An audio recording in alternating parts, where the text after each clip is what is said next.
Hello everyone, मैं doctor Pragati Saxena और आप हैं अपने YouTube channel Pragati's home science study lab पे। तो आज ये सेकंड पार्ट है। तो जो आज का वीडियो है वो कार्बोहाइड्रेट पे है। तो आज जो हम बात करने जा रहे हैं उसके जो की पॉइंट्स रहने वाले हैं वो है आपके कार्बोहाइड्रेट, उनका composition, their composition, classification, digestion and absorption of carbohydrate. Okay, तो लेट्स स्टार्ट। चलिए, तो आज का हम टॉपिक शुरू करते हैं कार्बोहाइड्रेट। तो जैसे कि मैंने पहले भी वीडियोस में बताया आपको कि कार्बोहाइड्रेट जो होता है वो हमारे भोजन का ना मुख्य आहार है। मतलब काफी प्लेट जो है हमारी कार्बोहाइड्रेट को कवर करती है। लाइक 40 to 50% हमारा जो डाइट होता है वो कार्बोहाइड्रेट से ही निकलता है। तो और कार्बोहाइड्रेट का काम भी है ऊर्जा देना। मैं फिर से रिमाइंड कर दूं कि 1 ग्राम कार्बोहाइड्रेट में आपको जो मिलती है, जो किलो कैलोरी ऊर्जा मिलती है, वो 4 किलो कैलोरी ऊर्जा की प्राप्ति होती है। तो अब जितना भी हमको कार्बोहाइड्रेट मिलता है वो पूरा का पूरा हमको वनस्पति जगत से ही प्राप्त होता है। पौधों के अंदर ये कार्बोहाइड्रेट कैसे बनता है, तो इसकी एक पूरी प्रोसेस होती है जिसे हम फोटोसिंथेसिस प्रोसेस कहते हैं। हिंदी में इसे प्रकाश संश्लेषण प्रक्रिया कहते हैं, जिसके के फलस्वरूप कार्बोहाइड्रेट की उत्पत्ति होती है, या ये पहला उत्पाद होता है कार्बोहाइड्रेट। ठीक है, अब इस प्रोसेस को समझते हैं। अब आपको आपकी स्क्रीन पे एक पिक्चर दिख रही होगी। ठीक है, इस पिक्चर में एक पौधा है, उसको फोटोसिंथेसिस की जो प्रोसेस है उसको कंप्लीट करने के लिए उसको 3 चीजें चाहिए होती है। पहला सनलाइट, दूसरा वाटर, और तीसरा उसको कार्बन डाइऑक्साइड चाहिए होता है। तो सनलाइट सूर्य से प्राप्त हो रहा है उसको, दूसरा जल वो अपनी जड़ों से ले रहा है, तीसरा जो कार्बन डाइऑक्साइड है वो पूरे एटमॉस्फेयर से यानी पूरे वातावरण से वो ग्रहण कर रहा है। इसके साथ साथ उस जो उसमें उस पौधे में जो क्लोरोफिल है, क्लोरोफिल क्या होता है? हरा वर्णक, जिससे हरी पत्तियां जो होती हैं, जो हरा रंग होता है वो होता है क्लोरोफिल। और इस पूरी प्रक्रिया के लिए ये क्लोरोफिल बहुत जरूरी है। तो इसी क्लोरोफिल में ही ये तीनों चीजें क्रियाएं करती हैं और उसके फलस्वरूप इसकी उत्पत्ति होती है कार्बोहाइड्रेट यानी कि ग्लूकोज की। और एक चीज और बनती है, वो बनती है क्या? आपकी ऑक्सीजन। ऑक्सीजन जो वो रिलीज करता है, जो हम ग्रहण करते हैं। ठीक है, तो इस तरीके से ये पूरी आपकी प्रोसेस कंप्लीट होती है। अगर इसको हम इक्वेशन में समझें, देखिए इक्वेशन भी दिया हुआ है। 6 मॉलिक्यूलर यानी कि 6 अणु जो होते हैं वो आपके कार्बन डाइऑक्साइड के होते हैं, 6 अणु आपके जल के होते हैं, और ये दोनों मिलकर आपका कार्बन डाइऑक्साइड और वाटर, जल मिलकर सनलाइट और क्लोरोफिल की उपस्थिति में ग्लूकोज का निर्माण करते हैं और ऑक्सीजन को रिलीज करते हैं। ठीक है, ये पूरी प्रोसेस हो गई आपकी फोटोसिंथेसिस की। अब अगर हम बात करें कि पेड़ पौधों में जो कार्बोहाइड्रेट होता है वो 3 स्वरूपों में हमको प्राप्त होता है पेड़ पौधों से। ठीक है, पहला हमें शर्करा, जो कि सबसे सरलतम इकाई है, जो उसका फ्रूट होता है। अनाज हो, कुछ भी हो, फल हो, अनाज हो, कुछ भी, जो हमें पौधे से जो उसका फ्रूट मिलता है उसमें शर्करा होती है। जो कंदमूल वाली सब्जियां होती है, जहाँ पे स्टोर होता है कार्बोहाइड्रेट सबसे ज्यादा मात्रा में, वो स्टार्च के रूप में स्टोर होता है पौधों में, और वो एक जटिल रूप है। तो जितनी जो जड़ वाली चीजें होती हैं उसमें स्टार्च की मात्रा पाई जाती है। आपके जितने अनाज हैं जो कवर्ड होते हैं उनमें भी स्टार्च की मात्रा पाई जाती है। सेलुलोज भी हमको कार्बोहाइड्रेट का ही पार्ट है, तो मैंने पहले भी बताया। ये कठोर रेशे होते हैं जो कि इसकी पत्तियों में, तनों में पाए जाते हैं। तो जो भी हम जिन भी पौधों की हम पत्तियां या तने खाते हैं तो उनमें हमको सेलुलोज की मात्रा मिलती है। तो इस तरीके से 3 स्वरूपों में हमको कार्बोहाइड्रेट की प्राप्ति होती है। अगर हम अब आगे बात करें कि कार्बोहाइड्रेट का रासायनिक संगठन क्या है, तो है पहला कार्बन, दूसरा हाइड्रोजन और तीसरा ऑक्सीजन। इन तीनों के रासायनिक संयोग से कार्बोहाइड्रेट की रचना होती है। अच्छा, जो इसमें अनुपात होता है वो होता है यानी कार्बन एक 1:2:1 का, यानी कि कार्बन का एक अणु, हाइड्रोजन के 2 अणु और ऑक्सीजन का एक अणु। इस तरीके से इसकी जो रासायनिक संगठन है वो इस इक्वेशन पे तैयार होता है। जैसे कि अगर हम इक्वेशन की बात करें, इसके इसके रासायनिक संगठन की बात करें, तो एक अणु में 6 परमाणु होते हैं कार्बन के, 12 परमाणु होते हैं हाइड्रोजन के, और 6 परमाणु होते हैं ऑक्सीजन के। और ये संयुक्त होकर C6H12O6 यानी कि कार्बोहाइड्रेट का निर्माण करता है। अब हम बात करते हैं कार्बोहाइड्रेट के वर्गीकरण। कार्बोहाइड्रेट का जो वर्गीकरण किया गया है वो 3 उसमें किया गया है। एक मोनोसेक्राइड, दूसरा डाइसेक्राइड और तीसरा पॉलीसेक्राइड। तो जो मोनोसेक्राइड्स हैं वो बेसिक यूनिट्स हैं, यानी कि आपका जो कार्बोहाइड्रेट टूटता है, ये मोनोसेक्राइड में टूटता है और इसके बाद फिर उसका किसी भी तरीके से कोई भी जल अपघटन संभव नहीं है। ये लास्ट यूनिट है, ये लास्ट प्रोडक्ट है। इसके बाद सीधा वो बॉडी जो हमारी है उसको एब्जॉर्ब कर लेती है, ठीक है। इसके बाद बात करें अगर दूसरा जो इसका है वो है डाइसेक्राइड। डाइसेक्राइड का मतलब यानी कि दो मोनोसेक्राइड मिलकर डाइसेक्राइड का निर्माण करते हैं, जैसे कि सुक्रोज, माल्टोज और लैक्टोज, ये डाइसेक्राइड्स हैं। पॉलीसेक्राइड्स ये एक जटिल कार्बोहाइड्रेट है जिसमें स्टार्च आता है, डेक्स्ट्रिन आता है, ग्लाइकोजन आता है, सेलुलोज आता है, पैक्टिन आता है, ठीक है।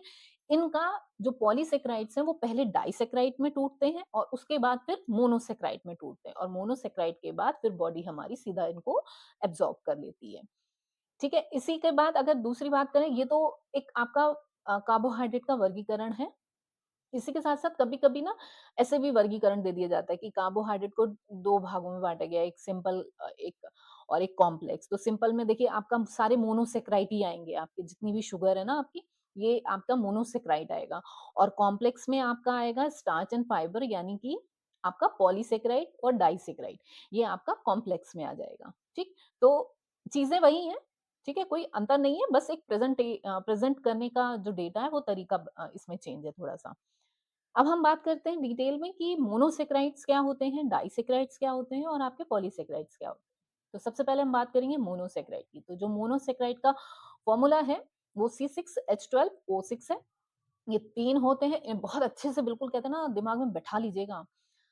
पहला ग्लूकोज, दूसरा फ्रक्टोज और तीसरा गैलेक्टोज, ठीक? दो जो ग्लूकोज है ना ये मैंने आपको बोला, ये एकदम आप ना बिल्कुल बिठा दीजिए इसको कि ये एकदम प्राइमरी यूनिट है। इसके बाद कार्बोहाइड्रेट टूटना ही नहीं है। मतलब देखा ना जब पेशेंट को कुछ होता है, प्रॉब्लम होती है तो सबसे पहले उसको एनर्जी लॉस होती है या कुछ भी उसमें वीकनेस आती है तो सबसे पहले ग्लूकोज चढ़ता है उसको। ग्लूकोज यानी कि ऐसा फॉर्म कि उसको तुरंत एनर्जी की प्राप्ति होती है उस ग्लूकोज। तो ये बेसिक यूनिट है। इसके बाद इसको किसी और चीज में हम तोड़ नहीं सकते। ये सीधा हमारी बॉडी जो है उसको एब्जॉर्ब कर लेती है और हमको ऊर्जा दे देती है, ठीक है। तो यानी कि ये सबसे सरलतम इकाई है। इसके बाद जो ग्लूकोज है वो सीधे रक्त वाहिनियों द्वारा अवशोषित होकर हीमोग्लोबिन के साथ मिलकर हर हमारी जो सेल्स हैं बॉडी की उनको ऊर्जा देने का काम करता है। ग्लूकोज को डेक्सट्रोज भी बोलते हैं और इसको ब्लड शुगर भी कहा जाता है। जो ब्लड में शुगर लेवल होता है नॉर्मल वो होता है 70 टू 100 mg पर डीएल, ठीक है। ये आप लर्न कर लेना इसको लेवल को। चलिए नेक्स्ट है आपका फ्रक्टोज। फ्रक्टोज भी एक सरलतम इकाई, देखिए जितने भी मोनोसेक्राइड है ना वो सब सरलतम इकाइयां हैं, ठीक है। तो जो आपका फ्रक्टोज है वो भी एक सरलतम इकाई है। ये ग्लूकोज से अधिक मीठा होता है। इसको फ्रूट शुगर भी कहते हैं क्योंकि जो ये फ्रक्टोज है, जैसे ग्लूकोज तो आपका जितना अनाज है उसमें, सब फलों में, सब में लगभग पाया जाता है। पर जो फ्रक्टोज होता है वो स्पेशली जितने पके हुए फल हैं, शहद है, गुड़ है, उसमें फ्रक्टोज अच्छी मात्रा में पाया जाता है। ये ठोस होता है, रवेदार होता है और जल में घुलनशील होता है। नेक्स्ट है आपका गैलेक्टोज। गैलेक्टोज थोड़ा सा जटिल होता है इन लोगों के कंपैरेटिवली, लेकिन चूंकि ये मोनोसेक्राइड है तो ये लास्ट यूनिट है। तो जो आपका गैलेक्टोज होता है उसको मिल्क शुगर भी कहते हैं। देखा होगा कि बच्चों का जो मिल्क पाउडर आता है ना वो गैलेक्टोज ही होता है। मतलब बहुत ही जो न्यूबॉर्न बेबीज के लिए जो मिल्क पाउडर मार्केट में अवेलेबल होता है वो आपका गैलेक्टोज ही होता है, ठीक है। तो वो एकदम प्राइमरी यूनिट है। उसके बाद वो डाइजेस्ट नहीं करना होता बच्चा, इसीलिए उसको इजीली कहते हैं ना कंज्यूम कर लेता है। उसको ज्यादा मेहनत नहीं करनी पड़ती है उसमें। गैलेक्टोज का जो मेन काम है वो आपका मस्तिष्क और तंत्रिका जो तंतु हैं उनका जो मुख्य भाग होता है आपका सेरिब्रोसाइट्स, उनको बनाने के लिए इसका मेन काम होता है, ठीक है। और ये जो सेरिब्रोसाइट्स हैं ये आपकी याददाश्त से रिलेट करते हैं, ठीक है। तो ये आपके कौन से हो गए, आपके सारे ये मोनोसेक्राइड्स हो गए। अब हम नेक्स्ट बात करते हैं आपके डाइसेक्राइड्स की। तो डाइसेक्राइड्स मैंने पहले बताया आपको कि दो मोनोसेक्राइड्स मिलकर आपके डाइसेक्राइड्स का निर्माण करते हैं और इनका जल अपघटन होता है, फिर ये वापस उन दो मोनोसेक्राइड्स में टूट जाते हैं और फिर वो हमारी बॉडी उनको एब्जॉर्ब कर लेती है। तो इसमें जो पहला है वो है माल्टोस। ये है दो ग्लूकोज की इकाइयों से जुड़ने पर बनता है, यानी कि दो जो अणु हैं ग्लूकोज के मिलकर माल्टोस का निर्माण करते हैं। इसे माल्ट शुगर भी कहा जाता है और ये स्टार्च के पाचन में हेल्प करता है, ठीक है। जब स्टार्च टूटता है तो वो पहले माल्टोज में ही टूटता है। नेक्स्ट है आपका सुक्रोज। ये ग्लूकोज़ के और फ्रक्टोज़ की इकाइयों से मिलकर बनता है, ठीक है? यानी ग्लूकोज़ और फ्रक्टोज़ मिलकर क्या बनते हैं? सुक्रोज़, ठीक है? समझिएगा, जो पहला ग्लूकोज़ था आपका, वो 2 ग्लूकोज़ मिलके क्या बने आपके? माल्टोज़ बने। सुक्रोज़ जो है वो एक ग्लूकोज़ की इकाई और एक फ्रक्टोज़ की इकाई मिलकर क्या बनाया उन्होंने? सुक्रोज़ बनाया। और ये सुक्रोज़ किसमें पाया जाता है? ये गन्ने के जो शर्करा होती है वो सुक्रोज़ कहलाती है, आपकी चुकंदर की शर्करा, ठीक है? रसोई घर की जो शक्कर हम यूज़ करते हैं, वो आपकी या व्यापारिक जितनी भी शुगर है, वो सारी की सारी आपकी सुक्रोज़ है, ठीक है? इसके बाद नेक्स्ट हम बात करते हैं लैक्टोज़ की। तो लैक्टोज़ में भी ग्लूकोज़ और गैलेक्टोज़ ये 2 अणु मिलकर लैक्टोज़ बनाते हैं। फिर आपने देखा होगा कि जब बेबी थोड़ा-सा बड़ा होता है, तब जब उसका दूध जो उसका मिल्क पाउडर होता है, उसका लैक्टोज़ होने लगता है, ठीक है? क्योंकि उसका डाइजेशन थोड़ा-सा इम्प्रूव हो जाता है, मजबूत होने लगता है, तो फिर उसको लैक्टोज़ देते हैं, राइट? तो लैक्टोज़ डाइसैकेराइड है, ये टूटने पर किसमें कन्वर्ट होता है? एक अणु ग्लूकोज और एक अणु उसका गैलेक्टोज का, ठीक? ये दूध शर्करा भी इसको कहते हैं। मैंने बोला आपको कि ये मिल्क में पाया जाता है, तो इसलिए इसको दूध शर्करा भी कहते हैं। तो ये क्लियर हो गया कि डाइसेकेराइड्स जो है आपके माल्टोज, सुक्रोज और लैक्टोज हैं। आपका नेक्स्ट है पॉलीसेकेराइड। पॉलीसेकेराइड क्या है? ये 3 या 3 से अधिक मोनोसेकेराइड जो है मिलकर ये पॉलीसेकेराइड का निर्माण करते हैं। इसका जो फॉर्मूला है वो C6 H10O5N। अब यहाँ N से क्या मतलब है? ये यूनिट है। हर मतलब हर जैसे कि इसमें कई सारे पॉलीसेकेराइड्स हैं, starch, dextrin, glycogen, cellulose, pectin. तो ये N जो है, ये सबके मॉलिक्यूलर्स को या सबके अणुओं को डिफाइन करता है कि किसमें कितने क्या रहते हैं, ठीक है? तो ये जिसका जैसा होगा ये चेंज हो जाएगा, N। ठीक है, तो सबसे अच्छा अब हम बात करते हैं कि ये पॉलीसेकेराइड्स के गुणों की अगर हम बात करें तो ये जटिल कार्बोहाइड्रेट होता है। जटिल का मतलब कई सारे जब मोनोसेकेराइड मिलके बनते हैं तो ये जटिल हो जाता है। इसका जल अपघटन होता है, पर ये जल में घुलनशील नहीं होता। अब जल अपघटन से मतलब तब जब ये टूटता है तो इससे जल अलग होता है, ठीक है? और अणु अलग होते हैं, ऊर्जा अलग होती है और जल अलग होता है। तो इसको कहते हैं जल अपघटन। फिर ये जल में अघुलनशील होता है, यानी कि जल में हम इसे घोल नहीं सकते, लेकिन कुछ ऐसे होते हैं जो ठंडे जल में नहीं घुलते हैं, गरम थोड़े गुनगुने जल में घुल जाते हैं, ठीक है? तो ये मीठे नहीं होते। ये कई प्रकार के हैं। सबसे पहला स्टार्च, डेक्स्ट्रिन, ग्लाइकोजन, सेलुलोज और पेक्टिन। तो सबसे पहले हम इसमें बात करेंगे आपकी स्टार्च की। तो ये सभी भी अनाजों और कंदमूल वाली सब्जियों में पाया जाता है। अब देखा होगा आपने जैसे कि आलू होता है, ठीक? आलू क्या जब हम आलू को अगर हम घिसते हैं और उसका जूस निकालते हैं, तो देखा होगा कि थोड़ी देर अगर उसको हम रहने दें, तो उसमें पानी अलग हो जाता है और नीचे एक व्हाइट लेयर सी बन जाती है। थोड़ी-सी रफ सी छोटे-छोटे महीन-महीन दाने से होते हैं, जो इकट्ठे हो जाते हैं और एक लेयर सी बना देते हैं। वो ही जो सफ़ेद-सफ़ेद जो होता है ना, वो ही स्टार्च होता है। ये जितने भी मैंने बताया कंदमूल वाली जो सब्जियाँ हैं, उनमें ये स्टार्च होता है और जितना आपका अनाज है सब में जो स्टार्च होता है चिपचिपा। अब जब आटा मारते हैं जो वो लेस आता है ना, आटा मारते-मारते ना वो लेस आपका ये ग्लूटेन की वज़ह से आता है, ठीक? और ये ग्लूटेन कहाँ से आता है? स्टार्च से। ऐसे ही चावल में जो माड़ निकलता है वो भी आपका स्टार्च ही होता है, ठीक? तो ये सारा का सारा आपका स्टार्च है और ठंडे पानी में चूँकि ये अघुलनशील होता है पर गर्म पानी के साथ ये जेली बना देता है। जैसे आपने देखा माड़ निकलता है तो जेली हो जाता है ना वो, ठीक है? और इसके साथ-साथ जब ये टूटता है मतलब जब इसका पाचन होता है यानी कि इसका जल अपघटन होता है, तब स्टार्च किसमें टूटता है? डेक्स्ट्रिन में और डेक्स्ट्रिन माल्टोज़ में और माल्टोज़ ग्लूकोज़ में और ये फिर वापस आपकी बेसिक यूनिट तैयार हो गई यानी कि इस ग्लूकोज़ फॉर्म में हमारी बॉडी स्टार्च को एब्ज़ॉर्ब कर लेती है। और ये स्वादहीन होता है, कोई स्वाद नहीं होता। आपने कभी टेस्ट भी किया होगा आलू वाला तो टेस्टलेस होता है, कुछ होता नहीं है। नेक्स्ट है आपका डेक्स्ट्रिन। तो ये भी मैंने पहले अभी स्टार्च समझाया ना, तो स्टार्च जब टूटता है, इसका जल अपघटन होता है, तो ये डेक्स्ट्रीन बनता है और ये कहते हैं ना अधपचा सा जो स्टार्च होता है को हम डेक्स्ट्रीन कहते हैं, जो बाद में माल्टोज़ में परिवर्तित हो जाता है। नेक्स्ट आपका है ग्लाइकोजन। तो जितने भी जंतु होते हैं उनके शरीर में स्टार्च जो होता है वो ग्लाइकोजन के फॉर्म में हमारे यकृत और मांसपेशियों में संग्रहित होता है। और ये जब हमको हमारे शरीर को ऊर्जा की वापस ज़रूरत पड़ती है, तो ये वापस जो है ग्लूकोज़ में टूटकर हमारे रक्त में मिलकर पुनः हमको ऊर्जा देने का कार्य करता है। और ये भी एक स्टार्च है जो फ्रक्टोज़ में जल अपघटित होता है। जो ग्लाइकोजन है वो टूटता किसमें है? फ्रक्टोज़ में टूटता है और ग्लूकोज़ में, इन 2 चीज़ों में ये टूटता है। फिर बात करते हैं हम सेलुलोज़ की। सेलुलोज़ जो है वो साग-सब्जियों में, मैंने बताया ये रेशा है सेलुलोज़। जितनी भी साग-सब्जियाँ, हरी पत्तेदार सब्जियाँ हैं आपकी, सब में सेलुलोज़ पाया जाता है। जितने अनाज हैं छिलके के साथ जब वो यूज़ करते हैं हम उन्हें, तो उन छिलकों में ये फाइबर पाया जाता है।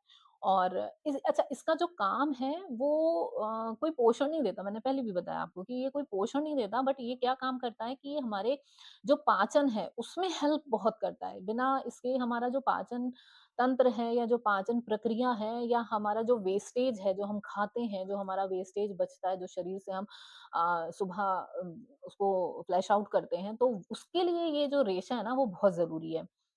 तो इसका काम क्या होता है रेशे का? ये क्या करता है? ये सारे वेस्टेज को बाइंड करने का काम करता है और पुश करने का काम करता है। पुश कैसे करता है? जो हमारी लार्ज इंटेस्टाइन है वहां से अ, इसको जितना भी रेशा होता है वो उन लार्ज इंटेस्टाइन की जो मांसपेशियां हैं उनको क्रियाशीलता प्रदान करता है, उनमें संकुचन पैदा करता है, उनमें प्रसारण पैदा करता है, ताकि जो वेस्टेज है वो बाहर पुश हो सके और वो हमारे शरीर से बाहर निकल जाए। ठीक है? तो ये काम होता है सेलुलोज़ का। तो जिसको भी कब्ज़ का प्रॉब्लम होता है ना, तो उसको हाई फाइबर डाइट दी जाती है, ताकि जितना भी जो उसका वेस्टेज अटक रहा है वो सारा का सारा बाइंड होके ना बॉडी से बाहर निकल सके। लास्ट है आपका इसमें पैक्टिन। ये पके हुए फलों में, कुछ पकी हुई सब्जियों में पाया जाता है और इसका जो मेन यूज़ होता है वो जैम जेली बनाने के उसमें आता है। तो पैक्टिन चीनी प्लस अम्लीय माध्यम, अम्लीय यानी कि एसिटिक बे जो होता है माध्यम, उसमें ये तीनों चीज़ें मिलकर जेली बनाती हैं, ठीक है? तो इपेक्टिन इस तरीके से आपका यूज़ में आता है। तो यहाँ पे तो आपका ये बेसिक कार्बोहाइड्रेट का जो तीनों फॉर्म्स हैं, मोनोसैकेराइड, डाइसैकेराइड और पॉलीसैकेराइड, ये क्लियर हो गया। पॉलीसैकेराइड सबसे ज़्यादा कॉम्प्लिकेटेड होता है, कॉम्प्लेक्स होता है। इसमें कई सारे मोनोसैकेराइड्स मिलकर पॉलीसैकेराइड्स का निर्माण करते हैं। जो पॉलीसैकेराइड टूटता है वो डाइसैकेराइड्स में टूटता है। डाइसैकेराइड 2 आपके मोनोसैकेराइड से मिलकर बना होता है, यानी कि सुक्रोज़, माल्टोज़, लैक्टोज़। फिर ये जो डाइसैकेराइड है आपका वापस आपका जो है जो टूटता है वो मोनोसैकेराइड लास्ट फॉर्म होता है आपका कार्बोहाइड्रेट का। और मोनोसैकेराइड में ग्लूकोज, फ्रक्टोज, गैलेक्टोज, ये तीनों लास्ट यूनिट्स हैं जो कि हमारी बॉडी इसमें हमारी बॉडी जो है उसको एब्जॉर्ब कर लेती है और शरीर को ऊर्जा प्रदान करती है। चलिए अब हम बात करते हैं कार्बोहाइड्रेट के पाचन की। कार्बोहाइड्रेट का पाचन हमारे मुख से प्रारंभ हो जाता है। सिर्फ एक यही एक ऐसा पोषक तत्व है जिसका पाचन हमारे मुंह से शुरू होता है। अदरवाइज कोई भी ऐसा पोषक तत्व नहीं है, ना ही प्रोटीन, ना ही फैट, जिसका पाचन हमारे मुख से शुरू होता है। तो सिर्फ एक कार्बोहाइड्रेट है जिसका पाचन हमारे मुंह से ही स्टार्ट हो जाता है। तो जो मुंह का माध्यम होता है ना, वो आपका होता है क्षारीय माध्यम का। देखिए, माध्यम 2 तरीके के होते हैं। एक क्षारीय माध्यम होता है, एक अम्लीय माध्यम होता है। और ये हमारे पूरे शरीर में ना हर जो हमारा अंग है, ये जो भोजन का जो पूरा प्रोसेस है वो कई माध्यमों से होकर गुजरता है, ठीक है? तो जो हमारा मुँह का जो माध्यम है वो क्षारीय माध्यम रहता है। तो जब हम स्टार्च खाते हैं, यानी कि जब हम कार्बोहाइड्रेट खाते हैं, यानी कि स्टार्च जब हम लेते हैं तो उसपे सलाइवा ग्लैंड, यानी कि जो हमारी लार ग्रंथियाँ हैं, जिससे कि एक एंजाइम प्रोड्यूस होता है जिसे हम टाइलिन कहते हैं। वो स्टार्च पे प्रक्रिया करता है और वो स्टार्च में प्रक्रिया करके स्टार्च को डेक्स्ट्रिन और डेक्स्ट्रिन से माल्टोज़ में चेंज कर देता है। तो लेकिन चूँकि हमारा भोजन थोड़ी देर के लिए हमारे मुँह में रहता है, ज़्यादा देर तो रहता नहीं है। तभी देखिए कहा जाता है कि चबा-चबा के खाइए। तो वो इसलिए खाइए ताकि आपका जो स्टार्च है उसका पाचन अच्छे से यहाँ से मुँह से स्टार्ट हो। तो अभी क्या है कि हमारा थोड़ी देर जब मुँह में भोजन रहा तो कुछ चीज़ें, कुछ आपका स्टार्च जो है वो माल्टोज़ में चेंज हुआ और कुछ जो है पचासा आपका स्टार्च हमारे आमाशय में गया। ठीक है? अब जब कुछ माल्टोज़ और कुछ अधपचा-सा जितना भी स्टार्च था वो सब हमारा कहाँ पहुँचा? अमाशय में। अमाशय का माध्यम चेंज हो जाता है, अमाशय का माध्यम मिलता है उसको अम्लीय। अम्लीय यानी कि HCl की वजह से जो अमाशय का माध्यम होता है वो अम्लीय होता है और वहाँ पे कई सारे ऐसे गैस्ट्रिक जो हैं जूसेस प्रोड्यूस होते हैं अमाशय में, जो हमारे स्टार्च पर और माल्टोज़ पर कई सारी ना प्रक्रिया एक यांत्रिक क्रियाएँ करते हैं। ठीक है? यांत्रिक क्रियाओं से मतलब यहाँ पे पाचन किसी भी तरीके का नहीं होता। यहाँ पे मतलब जो आपके पोषक तत्व हैं वो टूटता नहीं है, बट उसपे यांत्रिक क्रियाएँ हो रही होती हैं। यानी कि इसमें ना ये जूसेस जो हैं वो आपके स्टार्च और माल्टोज़ के साथ मिलकर उसको लुगदी-सी बनाते हैं। मतलब बार-बार उसको रोल अप करना, बार-बार उसको तोड़ना, तोड़-तोड़ के एक लुगदी-सी तैयार करते हैं ताकि वो सॉफ्ट हो जाए और नेक्स्ट प्रोसेस के लिए उसको तैयार कर दिया जाए।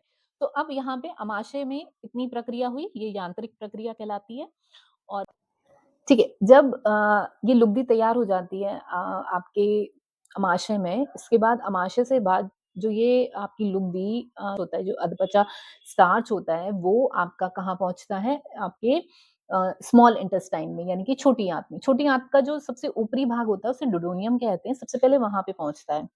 डुडोनियम में क्या होता है कि डुडोनियम में पैनक्रियाज़ से ना कुछ अग्नाशयी रस निकलते हैं, ठीक है? तो वो इस पे क्रिया करते हैं, डुडोनियम में। किस पे? आपके अधपचे स्टार्च पर।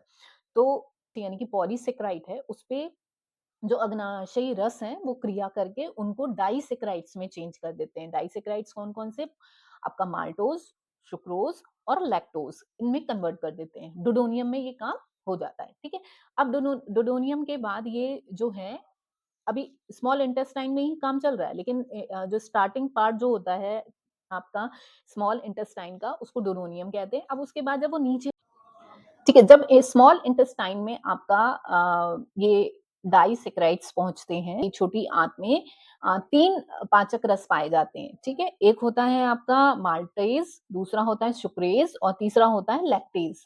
ये 3 पाचक रस होते हैं जो कि आपके तीनों डाइसैकेराइड्स पे क्रिया करके उनको मोनोसैकेराइड्स में चेंज करते हैं। जैसे माल्टोज़ पे माल्टेज़ क्रिया करता है, आपको स्क्रीन पे दिख रहा होगा, माल्टोज़ पे माल्टेज़ क्रिया करता है और 2 अणु उसके किसके बनाता है? ग्लूकोज़ के बनाता है। इसी तरह सुक्रोज़ जो है उसपे सुक्रेज़ जो पाचक रस है वो क्रिया करके एक एक अणु ग्लूकोज़ का और 1 अणु फ्रक्टोज़ का बनाता है। इसी तरीके से आपका जो तीसरा डाइसैकेराइड है, वो और लैक्टोज़ पे जो क्रिया करता है वो है लैक्टेज़। लैक्टेज़ क्रिया करने के बाद वो फिर 2 अणुओं में टूटता है, एक ग्लूकोज़ का अणु प्राप्त होता है और एक होता है गैलेक्टेज़ का। ठीक है? इस तरीके से अब हमको क्या मिल गया? ग्लूकोज़ मिल गया, फ्रक्टोज़ मिल गया और गैलेक्टोज़ मिल गया। तो अभी हमको क्या हमारे मोनोसैकेराइड्स मिल गए। अब ये तीनों मोनोसैकेराइड्स हमारे बॉडी द्वारा एब्ज़ॉर्ब कर लिए जाएँगे और हर जो कहते हैं ना हमारी कोशिका को ऊर्जा की प्राप्ति होगी। तो ये है आपका पूरी पाचन प्रक्रिया। आई होप आपको समझ में आया हो, नहीं तो इसको बार-बार रिपीट मोड पे समझिएगा कि एक तो प्रोसेस को देखिएगा और मुझे सुनिएगा, ताकि आपको ये प्रोसेस पूरी बहुत अच्छे से क्लियर हो जाएगी। नेक्स्ट आपका टॉपिक है कार्बोहाइड्रेट एब्ज़ॉर्प्शन कि अब ये सब पाचन हो गया हमारा, सब पच के आ गया, क्या निकल के आया पाचन के बाद? ग्लूकोज़, गैलेक्टोज़ और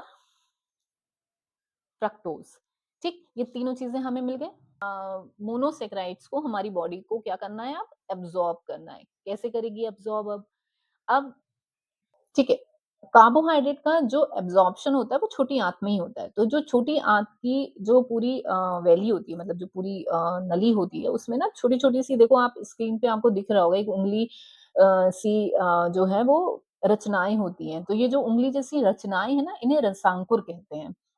और इन रसांकुरों में ना अ, आपके ब्लड वेसल्स का यानी कि आपके रक्त वाहिनियों का पूरा जाल बिछा होता है। तो इन्हीं के द्वारा आपका जितने मोनोसैकेराइड्स हैं ग्लूकोज़, फ्रक्टोज़, गैलेक्टोज़ ये तीनों के तीनों ना इनके द्वारा एब्ज़ॉर्ब कर लिए जाते हैं और यहाँ से ये एब्ज़ॉर्ब करके आपके पूरे बॉडी में जहाँ भी ऊर्जा की ज़रूरत होती है, वहाँ पे इसको पहुँचाया जाता है।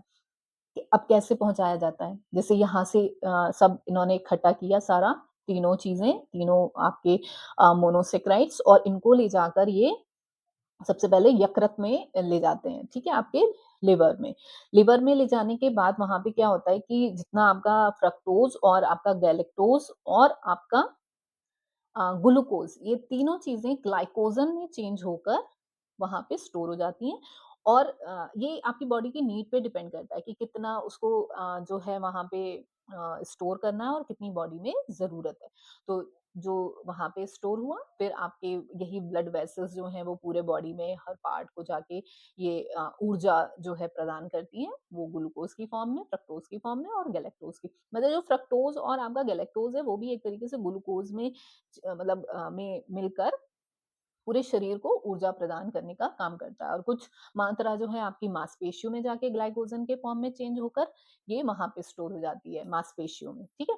तो जब जरूरत पड़ती है हमारे बॉडी को, जैसे जब कभी हम फास्ट रहते हैं या बहुत देर तक हम एक मील स्किप कर देते हैं, या दो एक दिन ना खाना नहीं खाएं हम, या हमको ज्यादा जो कहते हैं ना एथलीट्स होते हैं, भागने दौड़ने वाले या बहुत ज्यादा फिजिकल वर्क करने वाले लोग होते हैं ना, तो उनका जब वो बहुत देर तक कुछ नहीं खाते हैं, तो यही जो ग्लाइकोजन है वापस ग्लूकोज में चेंज होकर फिर से हमारी बॉडी को ऊर्जा प्रदान करने का काम करता है। ऑलराइट, आई होप आपको ये कार्बोहाइड्रेट क्लियर हुआ होगा। तो इसके बाद अब हम जो बात करेंगे नेक्स्ट वीडियो में, वो हम प्रोटीन से रिलेटेड क्वेश्चंस बनते हैं, वो मोस्टली आपके प्रोटीन के टाइप्स और रिसोर्सेज तो मैंने आपको बता रखे हैं, बट जो और क्वेश्चंस इससे बन सकते हैं वो है आपका टाइप्स ऑफ प्रोटीन और आपके अमीनो एसिड्स के बारे में, कि essential and non essential amino acids कौन कौन से होते हैं। तो मैं आपको जो नेक्स्ट वीडियो, अब इसका जो थर्ड पार्ट आएगा वो आपका प्रोटीन के टाइप्स और अमीनो एसिड्स के बारे में होगा। ओके, तो गुड लक और अब मिलते हैं